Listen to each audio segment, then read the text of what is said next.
ቤቱ እየኖርኩ ንስሐ ሳልገባ ሽፍታው ተመልሶ ቀድሞኝ ገነት ገባ ቀድሞኝ ገነት ገባ። ዛሬ ነገ እያልኩኝ ሁሌም ሳመነታ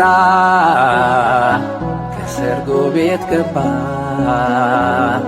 የተጠራው ማታ የተጠራው ማታ። በቤቱ እየኖርኩ ንስሐ ሳልገባ ሽፍታው ተመልሶ ቀድሞኝ ገነት ገባ ቀድሞኝ ገነት ገባ። ዛሬ ነገ እያልኩኝ ሁሌም ሳመነታ ከሰርጎ ቤት ገባ።